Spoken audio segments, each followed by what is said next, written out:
Well,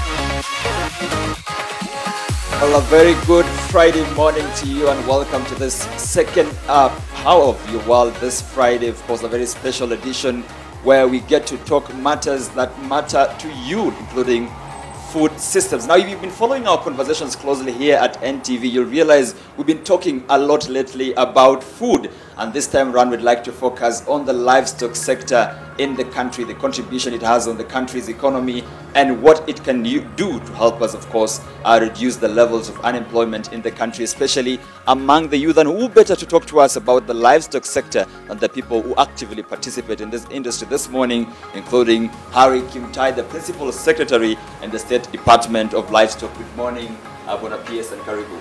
Good morning. All right. Also joining us this morning is Felicitas Gitau. She's the Director of Sales and Marketing at Farmers Choice Limited. Good morning and Karibu. Good morning. All right. Maybe we can start here, but even before we do, we actually want you to also be part of this conversation. Remember, our handles remain at NTV Kenya and at Victor Kiprop _ on Twitter. Use the hashtag #NewNormal when you're sending those tweets. You can also do the same on Facebook, Instagram, and YouTube, where we are streaming live. If you want to call in, the numbers will be below your screen. But just to kickstart us off, Bona PS, maybe a good place to start this conversation is actually to take an audit and an overview of where we are and where the country's livestock sector is currently in 2021. Thank you so much for having me this morning. I'm happy to join you in this conversation. Just to start you, let me say that the contribution of the livestock sector to the country's domestic product is estimated to be about 13.4%, and to the overall agricultural GDP, it's about 35 to 40%. This shows that the livestock subsector plays a key role in our national economy. We have a huge potential in the sector.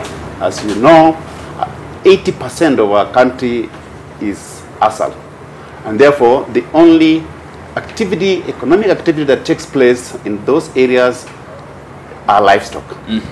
And therefore it shows that we have got a huge potential to develop our country if we invest in the livestock subsector. Okay. Already the government is doing a lot, I do know, and therefore our contribution is bound to grow.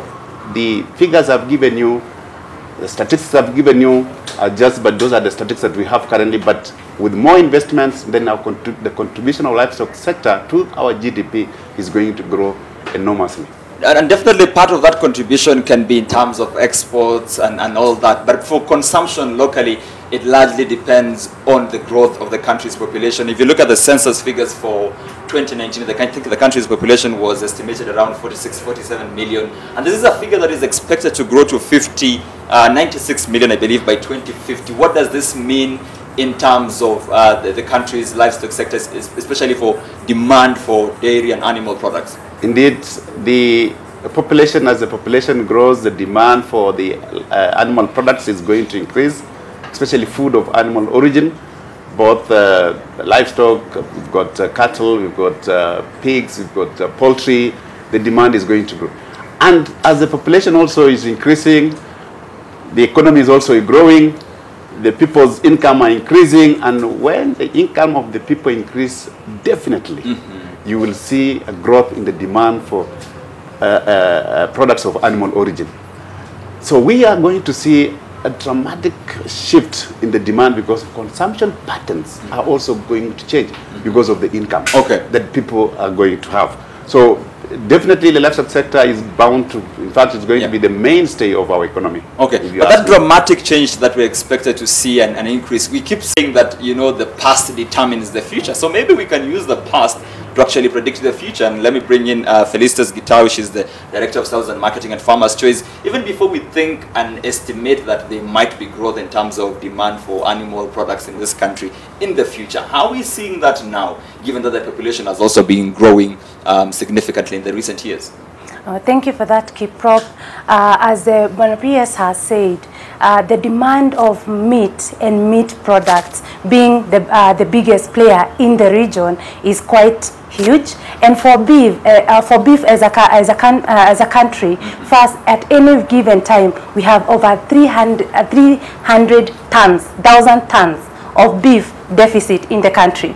This is because Kenya, unlike the rest of the countries in the region, Kenya itself, we are a beef-eating country. So because of this, you've noticed we have grown in the beef sector, but not necessarily in the rest of the sector.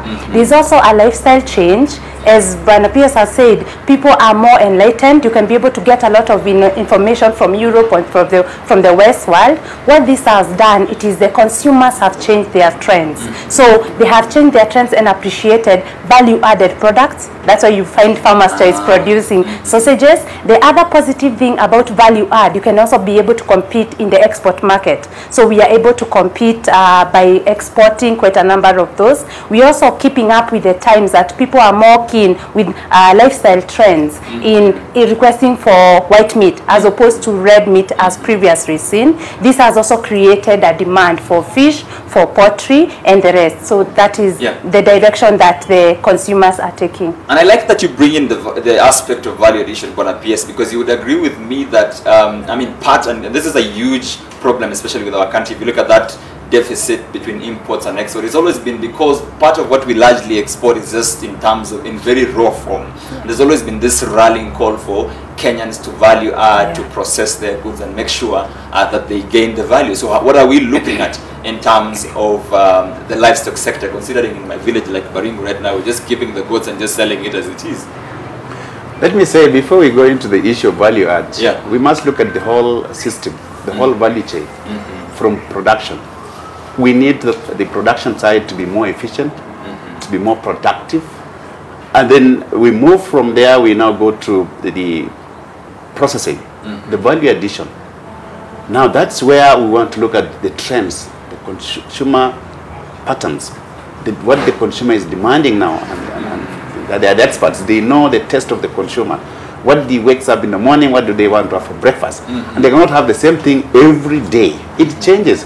And therefore, it is them who should signal us in terms of production and tell us the consumer trends are changing. These are the things that the consumers want, and therefore we must produce. So we must have a whole range of products now that the consumer will have a choice. So it should not be just driving or doing, it should be consumer driven. It's consumer driven. Okay. So we look at it from the consumer end and the production end.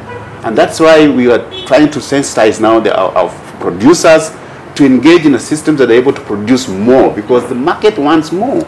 So they have to be engaged at that level. So it's a whole value chain that we look. So we go by what's called the value chain approach. We look at what is required, and then we also look at other systems that causes disruption between there, because you might want to produce. How does it reach the market? There's a load of wastage in between the value chain, so that the farmer, whatever is producing, reaches the market and is still safe. There's no wastage. So the wastage is also another issue that we need to look at in terms of value add. What are the wastages that we have within the value chain? So that is where we are focused now, production and the value chain, and see where the gaps in terms of disruptions in the supply chain. I like the aspect of having it be informed by consumer trends, because she just mentioned the issue of beef, but you guys are in this value chain.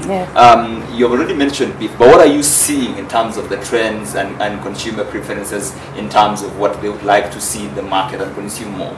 Okay, the statistics right now, comparing to 2010, Kenya almost was at 90% with an average of 1% annual growth rate on beef. But as Farmers Choice, we have invested quite largely in pork, and that growth has changed from an average of 1% to 5% per annum.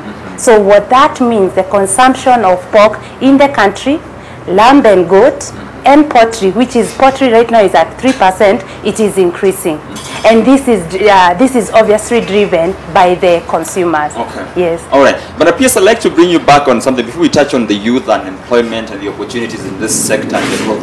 one of the things that will determine the growth of this sector is actually how we can keep increasing production of this animals and animal products. And so we are looking at a situation where our population is going to grow. We're going to see more urbanization. And from where I sit on this as a layman, it would mean that the land area where we have to produce this and rear these animals is going to reduce. So how do we ensure that animal production continues even when there is pressure on from urbanization? Now, that's why I was telling you that you have to address it from the production point of view.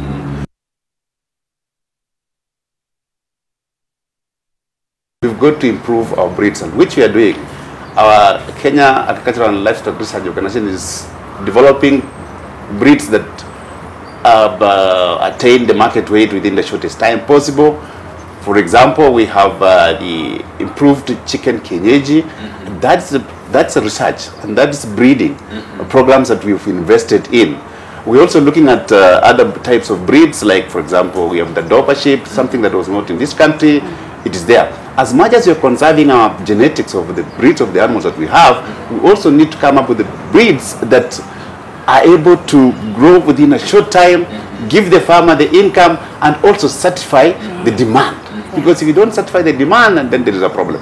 So as a government, we invest in programs and that support the farmers in terms of research and breeds.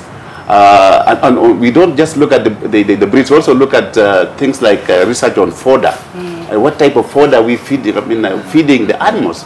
So all these combined together then satisfies the market. So we must make sure that we balance the demand and the supply. Okay. So we have to invest more in the producer so that the consumer has that luxury, the luxury of choosing whatever product. Now the value add comes in. Today I want to have sausage, tomorrow I want to have bacon, and if we don't keep that supply, then they are going to have a problem. Yeah. So for us as a government, we do support our producers in terms of the breeds, research, in terms of the feeds, so that we're able to satisfy the demand. Okay, yeah. And allow me to engage the both of you on something very interesting, because now we are talking about really impressive figures in terms of growth and what it means for the future. But we have a very big problem in this country, and I think all of you would agree with me, which is unemployment, especially among the most active part or chunk of our population, that is the youth. And this is a sector that sometimes there are different opinions. People argue that the youth are not actively being engaged in not just the livestock sector, but also the agriculture sector. But let me start there from you, with you, PS, before I come back to her. She has told you that the issue of engaging the youth, because they are now the majority youth, and we want to bring them on board. If you followed what the ministry is doing recently with His Excellency the President, he did launch, the ministry organized the launching of what you call the 4K clubs, because we want to start bringing the youth into the production system. Amazing. And therefore that's where we want to begin with. As the youth now, they are the same consumers, because the highest population of the countries are the youth, and therefore it shows that they are the highest consumers.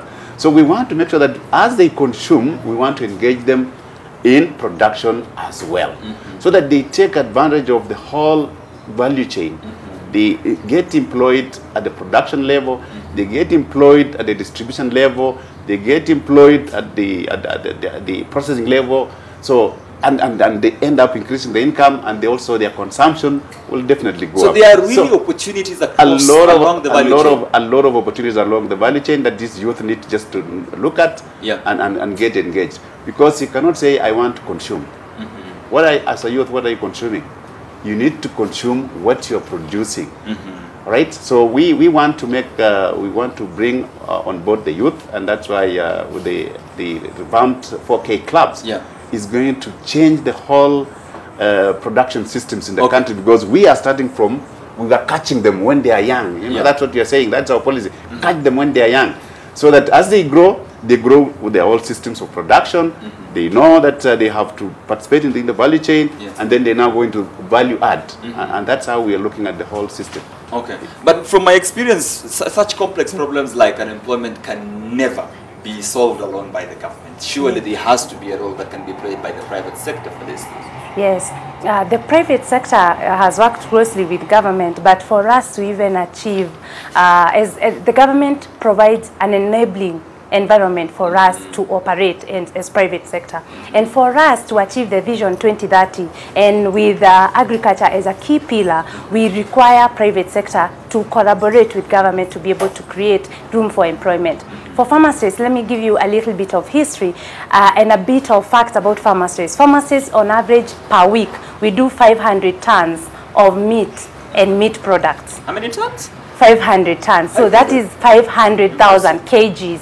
So for that, we produce an average of 10 to 12 million sausages every week. So for you to produce that, you have to have farmers. Out of that 500 tons, 70% of the raw material that we produce with that meat and meat products comes from the local farmers. So meaning we get that from Kenya. So for you to get that, you have to we have created employment for farmers. We have farmers, young and old, but most of that, we have quite a number of them who are young, for beef, for pork, for lamb, for poultry, for fish, and for dairy. So we are indeed seeing young men and women playing more active role in this sector? Yes, most of our key farmers, especially pig farming, beef farming, and poultry, are young. Actually, right now, we have a circle here in Thika. We have another circle in Kajiado of young men and women who have partnered together to actually produce, and we take from them, because it is quite difficult sometimes to buy from a single individual small farmers. So what we have encouraged and what we work together with them easily is when they join circles and we engage them through that platform. Okay. But before you come back to what you are doing to actually empower them, Yes. PS, I think that's impressive in terms of the change of perception, because a long time it used to be that the youth think, "Ay, mambo ya ng'ombe, shamba, it should be for our parents. We want white-collar jobs." Yes. You know, just what you said is very true. Yeah. In the sense that it's opportunities. The youth look at opportunities. Why are the opportunities? Previously, maybe from your village where you are coming from, you're looking like you must go to the town, the city, where you have to wear a tie and you're working, and when you go back, so you are the guy. Yeah. But now, it has changed. We are facing a challenge of unemployment in the country. So the youth are innovative on their own, and they're looking at where are the opportunities. So for us, together with the private sector, we are providing that enabling environment. We develop programs, enable youth programs. We develop strategies that we look at what are the challenges the youth are facing, and then we intervene. We provide interventions so that the youth are able to connect with the private sector. So you see, it becomes an ecosystem where the private sector is there, and they give the youth an opportunity. The government is here. They look at the strategies, the challenges the youth are going through, and they provide interventions. We have developed our agriculture sector and growth strategy, which is we're saying that's going to transform the sector in the next 10 years. Now, in that strategy, what we have looked at is that, okay, fine, what we need is an ecosystem, an environment that brings both the private sector and the producer. And we want the producer to face the market. All right, and who is the market? The market is the private sector. So they should be able to attract the products that they are producing, because we don't want them to produce and start looking for the market. We want to make sure that we position these two together. They face each other in the right direction. There will be no wastage. The system will just work on its own, and that's what the private sector wants. And I think she really wants to weigh in on that. Yeah, it's good he said that, because the other opportunity we have provided, which is Banapiya says is for the youth, is through distribution. It is one thing to produce. It is one thing to access the market. We have a product which you can see from my back, Smokies. That product, on average, we produce like 12 million. For you to reach the consumer, it is a nutritious, ready-to-eat protein for a local middle-level income earner. What it means, we have had to invest in producing the sausage, but cooking it. So that it is easily, you don't need refrigeration. Our country didn't have good refrigeration and electricity. So we, after discussing with the veterinaries and the government, they said, you must look for a way to be able to get to the consumer. We produce it, and for it to be safe for food, fit for human consumption, we have produced it ready to eat. We support over 800,000 Kenyans directly and indirectly through our production of value-added sausages. Mostly it's through the smoky vendors. We have people in the university, very young. Out of these 800,000, 55% are youth. And like one of the biggest opportunity we have given Kenyans right now is initially it was not very easy, and there was no clear communication on how you can be your own boss, start your own business. We had quite a lot of young people who lost employment due to the pandemic, and most of them in the hospitality industry, where we also are big players. So we came up in an initiative where we could have vendors. And right now we have over 40,000 vendors across the nation, and which is even striking to Uganda, Tanzania, as late as the last 6 months. This has been a very great opportunity for young people, not only to get employment, but to employ themselves and empower more people. Okay. Yeah. And I'm definitely very much interested in the issue of the vendors, and I'll come back to each other. But before that, I think I like the issue that you're addressing 3 key issues. Yes. Number one, which is on a normal day, we still need that protein demand as a human being that you need. But there's the issue of refrigeration, so how do we address it? And also, there's an issue of cost. Food. Yes, cost and food safety. To afford a kg of meat in this country is quite expensive. And I'll go there to Bwana PS because the cost of feed in this country is quite difficult for you to afford animal protein. So I know we substitute with a bit of soya and beans, but I would ask the PS to do something on the cost of feed in this country, because the smoky will be more affordable to me and you. Actually, before I jump to him, do you deal with poultry products? Yes, we do. Thank you. Because I want to jump to him, because we've seen this issue, PS, of issues, and I remember, you know this thing, the issues of influx of eggs from neighboring countries, influx of milk from neighboring countries. And the key issue there is always that the cost of production is much lower there. So that means they retail in the market at a lower cost. And that locks out our very same young men and women that we're trying to empower. Actually, as you said very clearly, and I like what you said, when they come up with the new products, it also helps in saving what's called post-harvest losses. Because we have challenges in terms of the distribution within the value chain. Maybe for a layman, what is this post-harvest loss? Like today you slaughter, say beef, or you slaughter poultry or pork, and if you don't store it within a certain period, or even milk, so if you don't keep it in a way that is safe within a certain period, then there will be wastages. So whatever the farmer is producing will go to waste, because you will not consume everything. But with their diversified products that they are coming up with, that means they will produce different segments, and therefore it reduces post-harvest losses. Now let's go back now to the production system, where we're saying, okay, fine, this is what the market wants. The production, what is the cost of production? And what constitutes production? For us at the livestock sector, feeds is key. Feeds for animals is key, just like food for human beings is key. We've been relying on the free range for a long time. And of course, free range, the land is dwindling because of the population. We're not able now to feed animals. But we have come up with the new systems of production. Zero grazing, for example, where you keep animals within a particular confines. You can keep a number that you want, but as long as you feed them. Now we go back to the issue of the feeds. What constitutes the feeds? We have fodder, we have proteins, the concentrates that we need to produce. So we do not have enough in terms of the concentrates. These concentrates, I mean the proteins for the animals. These are the cotton seed cake, sunflower seed cake, soya bean. These are the critical ingredients that must go into production. Now it becomes very costly. That's where we have a challenge. We must produce enough within the country so that it becomes cheap, locally available. We say locally available. For now, these products are not locally available to the quantities that we need. in the livestock production. So we rely on regional within the market, within the region. Uganda, Tanzania, all the way to Zambia, Malawi, where they are producing a lot of soybean and they are supplying to us. But again, the demand for this is also increasing. And therefore, as we want to produce more, we want more of those products. So currently we have a challenge.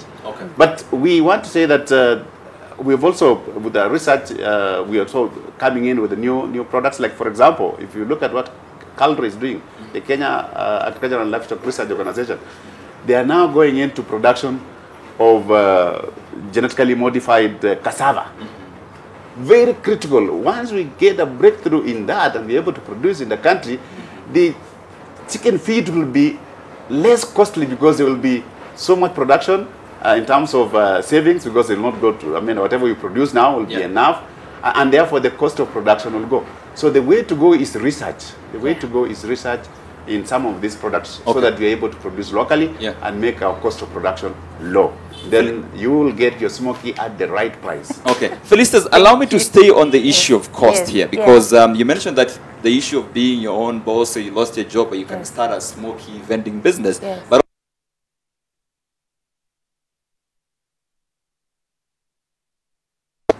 a smoky vendor in the country. At the moment, what we've done, we've also created employment by partnering with the people who construct the smoky vending equipment, the trolley. So what we've done with those vendors, we have gone down and liaised with the public health, because this is food. You have to be very sensitive on that. So we have partnered with them to produce for us stainless steel trolley for vending, which at the moment we are giving them at cost. And with a package of 10,000, you can be able to get a kilo of smokies, the garment which is required by the public health, because that is quite a critical thing, and the trolley itself for vending. So that is creating good opportunity for the youth. What's the least cost, the least amount of money I need to start a smoky vending business before I take this break? 5,000. 5,000. Yes. So with 5,000 shillings, you can actually start a smoky vending business in Kenya. That is impressive. But before we go for this commercial break, the most important thing is perhaps to listen to those people who are actually in the industry, including smoking vendors, and we spoke to one of them. His name is Collins. Let's get to see what he had to say on how this is transforming the country's economy. I'm Collins Kibet from within Kasarani. I've just decided to employ myself through the sale of smoky, because juu ya maisha, I'm still a student, nikaona hakuna haja nikae idle kwa live, juu nahitaji vitu mingi za kujitegemea kwa maisha yangu. Ndio maana nikanunua trolley ambayo kwa sasa imenisaidia kwa vitu mingi kwa maisha yangu. Apart from kulipiwa fee nyumbani, najinunulia stuff zangu, personal issues ambazo siwezi uliza mtu yote home, kama nguo, chakula, ni fee peke yake ndio huwa nalipiwa nyumbani. Ilianza 2018, nikimove kwanzia, nilikuwa na move all the way from hapa nikienda hadi Roysambu, huwa natembea, na imenisaidia sana. Ndio maana bado na keep on kuendelea. Mama Stress pia wamenisaidia kwa stuff kama hizi, na pia kudeliver smoky on a cheaper price.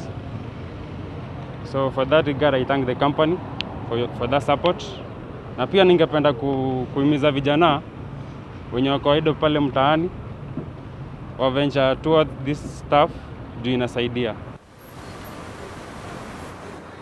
Collins, a smoky vendor in Kasarani area, just giving us his own review and, of course, experience being a smoky vendor in the country. But he's not the only one we spoke to. We have much more when we come back from this commercial break. When we ask ourselves, where is the future and the way forward for the country's youth in the livestock sector?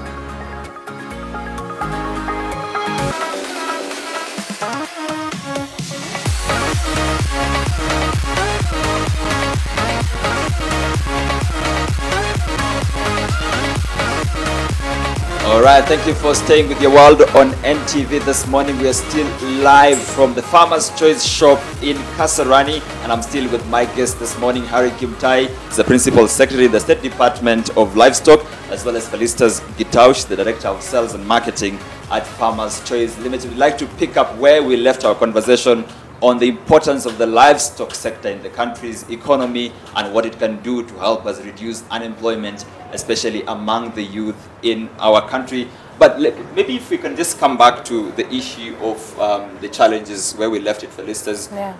We have a government representative Yes. listening here this morning with us, the person in charge of this industry. How would you like these issues to be addressed by the government to ensure that indeed things are a bit much more smoother? Okay, thank you for that, Kiprop. This is a golden opportunity because we have quite a number of challenges that we'd like the government to assist us in. One is the issue of feed. In the cost of, for the farmer to be profitable, the cost, 70% of their cost is the animal feed for the livestock and for us to be able to get sufficient supply. So for animal feed, as Bonapi has mentioned, because of the fact that we do not produce quite a number of the protein that give us the byproducts for the feed, we would like a situation where, first of all, there is free trade among across East Africa. However, sometimes when right now Uganda and Zambia and the rest of the region are having a challenge because of the weather and they have issues, so we do not even, they don't even have enough to even open. Like Zambia, this week have closed exportation, so we cannot even be able to import as a country, even though we want it right now. So it means everything we are getting is at extremely expensive price, which makes us as a country, first even selling the products locally is very expensive. Also exporting, we are not competitive in the export market. So that is something, if the issue of feed is addressed, that would really help. The other issue is on GMO. I know Bwana PS, they had banned the GMO, but it gets to a point where we need to substitute and close the gap. Because as an economy, we are struggling because of COVID. And so now when you add on the issue of cost of feed going up, meaning the price of sausage, the price of bacon goes up, or the price of meat per kilo to the institutions which we sell to goes up, it becomes very competitive, it's not affordable, and it becomes a challenge for the consumers to be able to access. The second thing is the issue of counterfeit, where we have people producing sausages that are counterfeit. First, it is not fit or good for human consumption. So what that does, anyone who eats a sausage, they know it's a pharmacy sausage. So you have an issue. Welcome back to your world on NTV, and apologies for that unexpected error. It's what happens when you're in the field. But we'd like to resume our discussion this morning with my guests, Harry Kimutai and Felicitas Gitau. We're talking about the country's livestock sector and what it means for the country's economy, as well as helping the country reduce unemployment levels. And maybe before that slight interruption, Felicitas, you are finishing up your point on what you think the government should address. I should actually ask Bwana Kimtai. I hope I didn't ask for too many things. I think he switched off the light on me. I see what you did there. But actually, before we go to him, I mean, I like the issue of the increased cost of, meat and what it means for consumers. Yes. Perhaps stopping to consume these products, because there's always that running joke in the street that when it's payday, at the end of the month, unakula kuku. Halfway during the month, when things are a bit tough, you eat spinach. You eat, eggs and the products of, of the ya kuku. But kikiumana mwisho ya mwezi unakula chakula ya kuku. Allow me, sorry, before I finish, and I wanted to request that also, I think we need the government to provide a platform where we get to know who is producing what, because at the moment, like today, I mean, the papers are advertising and asking for farmers to supply wheat bran and Poland. If we had an use of the digital and technology to be able to have a platform where, as Bwana Pia said, there are people who have the produce, but we do not know. They do not know we have a market. So if we can make use of technology where we are able to know who because like Farmers Choice, we pay pay cash for all the raw materials. So it means that is a good opportunity for the farmer, but how many farmers know? So if the government can also bring that platform together, that will be a good opportunity for the young and the old, but mostly for the youth who appreciate technology and digital. Okay. Thank you. I think I like what Felicia said, that indeed we need to engage. And that's why what we're doing now, we're actually engaging. And under the UN food systems, that's why the United Nations Secretary General has called for this summit meeting where the leaders, the world leaders, will discuss issues about transformation in the food systems. So we want to start at the summit level and then bring it down. We also did that in terms of discussions. We had, within the country, we had discussions, we had conversations on how do you look at the future, because we have to look at the future. What he's telling us is like, we need to look at the future, face these challenges. These are the challenges that we want leaders to debate at the global level and then cascade it downwards. As a country, we shall play our role as well. Now, she's talked on some very critical issues. How are we able to sustain our production systems so that they are able to continue producing? Now, sustainability, we must have what's called resilience at the same time, because we are facing a lot of challenges. Climate change, for example.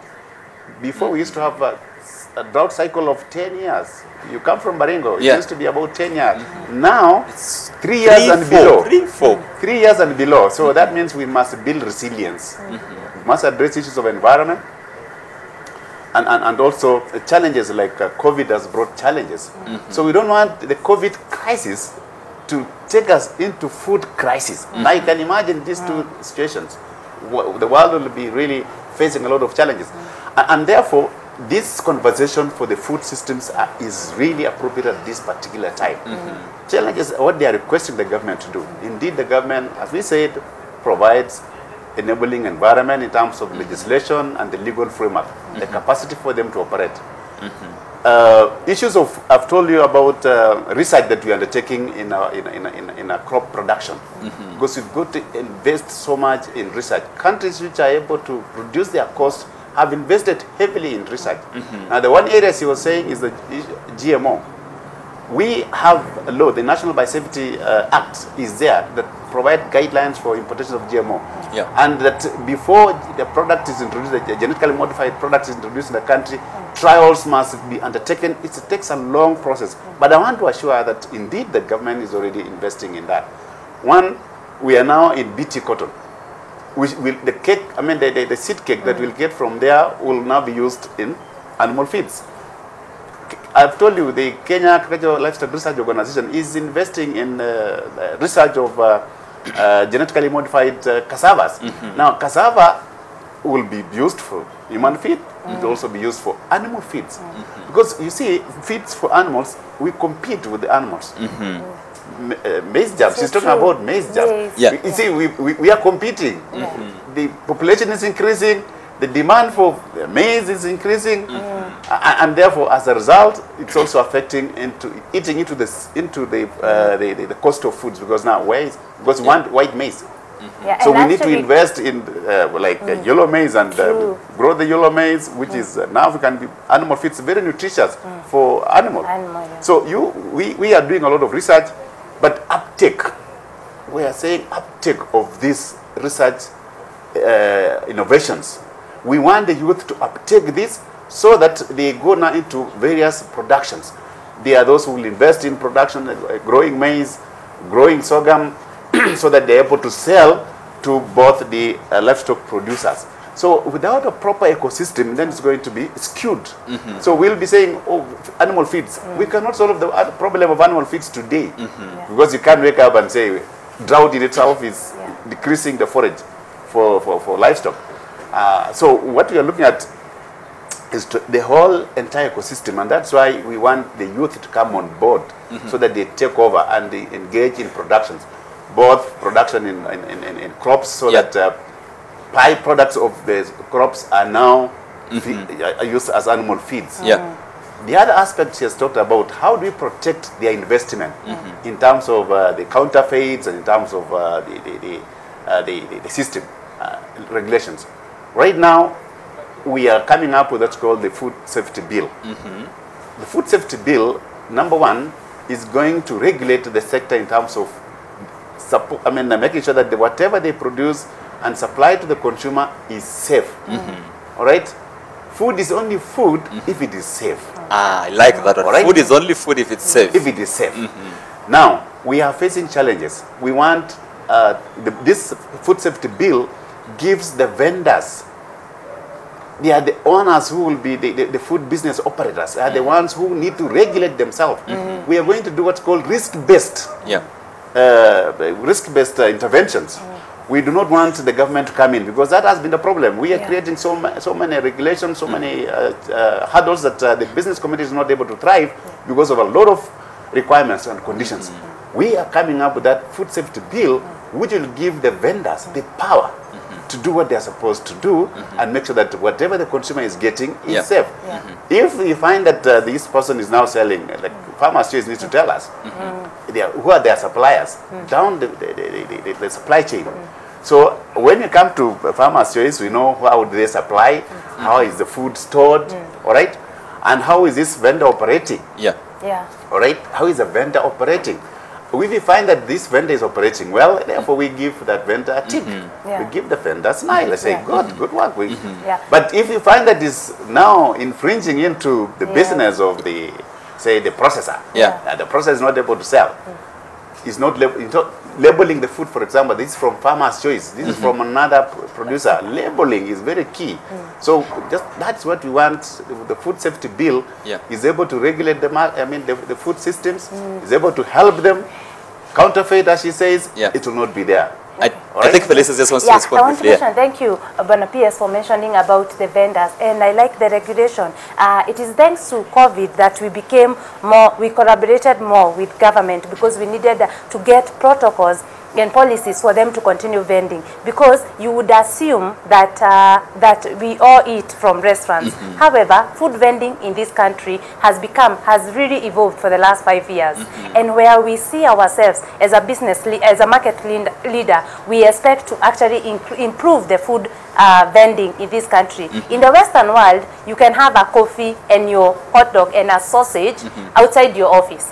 You can have that outside in Parliament. You can even have it in Upper Hill. You can have it outside where we have World Bank. But right now, because of lack of that regulation, it becomes a bit of a challenge. So where we see ourselves in future, that will create so much opportunity, because I know there are a number of vendors. It's only that the vendors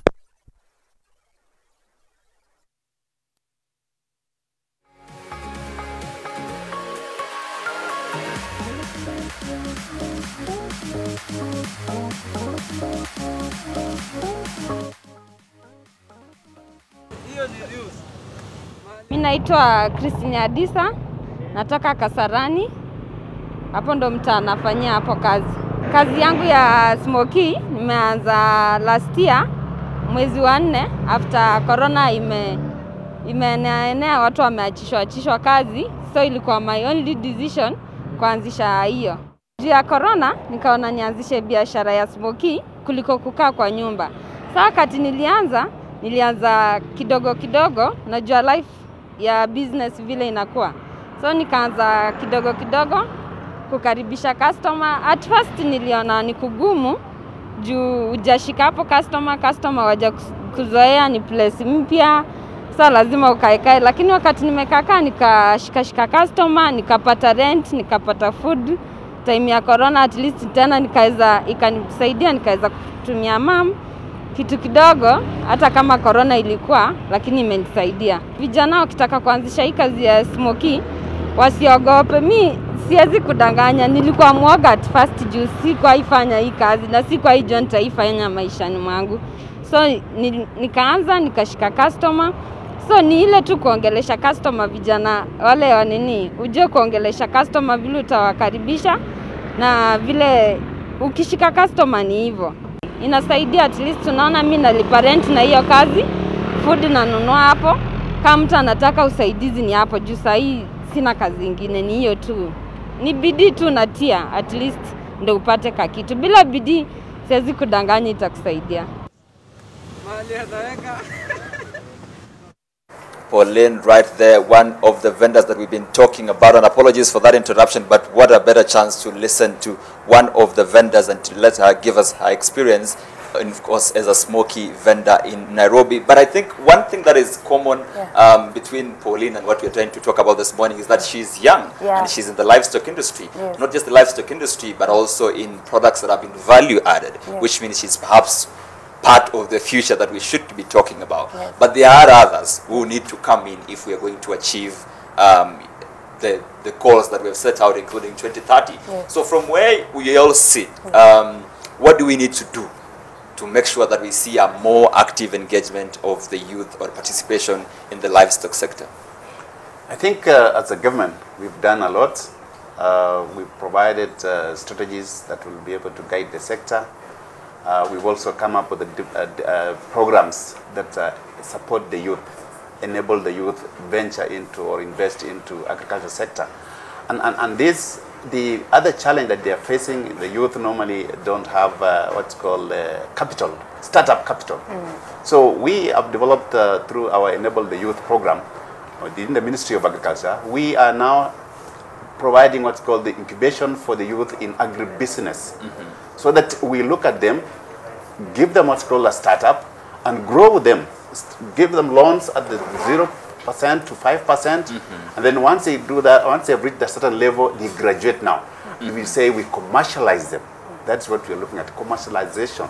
So we must bring the youth slowly into the programs, and then commercialize and allow them now, they become what's called the employers. They change from being an employee to employers. So that's what we are doing in our youth, because that is the population that as a country we have to address that big challenge of the youth. How do we bring the youth? So we've come up with all the programs. If you listen, we're saying under the 4K clubs, we say catch them when they're still young. So we are going right down there, starting with them when they're in school. So all these things are happening. It's not, I was told you, it's not going to be a one-day thing. It's a long-term. We have long-term programs that are geared towards addressing the youth. And we want the private sector to come along, to start playing, right?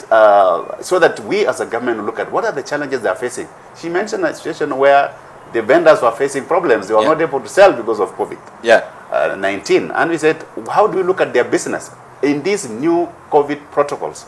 So we are putting all those in place. We do not want the youth to go home because they're saying, oh, we are facing a challenge of unemployment, COVID is there. We had to quickly come up with what's called the food war room to look at, listen at this, the way it is, the production systems of food. How is it reaching the market? All right? And how is it reaching the consumer? So all these things are done that we have to do for the purpose of their business. We are telling the private sector to come on board. The government cannot invest in agriculture alone. We invest in programs that support the sector. But we want the private sector to take advantage of the enabling environment that the country has provided. You know what I like about this conversation is because the government is here and the private sector is here. So when you mention we have her here, what do we need to do to see more young men participating in this industry? Okay, as a young person and someone who is passionate about food security for our country, I've been raised and born by a farmer. So I am extremely passionate about making sure that the farmer gets something, because Bwana PS will tell you one of the frustrating things is when you need to pay school fees, you have the animal, but it doesn't meet the farmer's choice standards for you to get school fees for your kid. So it is in my interest, with my current role as a private sector, there are opportunities. One, for people to be farmers. There's opportunity for the youth, not to take just farming. Farming of chicken, you can do it while you work in a bank. Because as a country, we have to appreciate, if we are to achieve the 96 million Kenyans you said by 2050, it means, as Bwana Pia said, they will consume more. You said at the end of the month, you guys eat chakula ya kuku, meaning you are eating into the maize. So what we will need is that we have more people who are interested and young people who are interested, but it has to be rewarding. So when we address the food cost. We also want to tell everyone that the private sector, we are open to actually invest, if at all we have support, so that we can also be able to export. There are so many opportunities in the export market, which is quite big for us. We are both import and we export quite a large chunk of our production. So, and there's still opportunities out there. And as a private sector, we are willing to actually create more employment, not only directly, but indirectly. All right. Wonderful. What a wonderful discussion we are having this morning. Very insightful, very rich indeed. And that is, of course, what we also believe and expect that our viewers are having to see this morning. But we can't end this conversation here. It has to continue offline and online as we continue to chart the path forward for our country to be more food secure and create more employment for the young people, which form a very huge part of our population today. But I'll allow each one of you at least a minute each or 40 seconds each to give us your parting shot or your closing remarks. I'll start with you, one of PS. Thank you. I want to say that as a ministry, we've developed programs and strategies that are geared towards supporting the youth venture into agribusiness. We've invested both also in digital, in the sense that now we want our youth, because they are techno-savvy, we want them to use their phones to download information related to the challenges they are facing in terms of, if it is advices, they used to get the advice from the extension officers. The extension officers are not available now. What we are doing is we are using the digital platform to send information out that they can access, to enrich them in terms of the knowledge of production systems, and also at the same time the market, if they are able to sell, to ask where is the market. So we have developed all this now. It's in digital form, so they can access our website and they see what we are doing, programs that we are having. It's all out there. They need to access this information. So we are calling upon the youth to come, access the information, and then go invest. Which, as a government, we shall provide all the necessary support. We have already invested in them. We have been investing in youth in terms of youth fund, for example. They need to take advantage. If you take a loan, youth fund loan, you make a decision. You're investing in livestock, are you investing in crop production, are you investing within the value chain, even the distribution alone. You can see the distribution alone is also critical. So there are a lot of opportunities. What the youth need to do is know where to get the information. Okay. The ministry website is open, they can access it. Okay. My takeaway is that the opportunities are there, but the youth have to rise up to check up these opportunities. I'll allow you, Felicitas, to close the conversation for us. Thank you. And for me, from Farmers Choice, what I can say is that the opportunities are there, as you have said. One of the things we have done is empower the farmers. We would like farmers to be more empowered and to become more profitable so that they can have sustainability.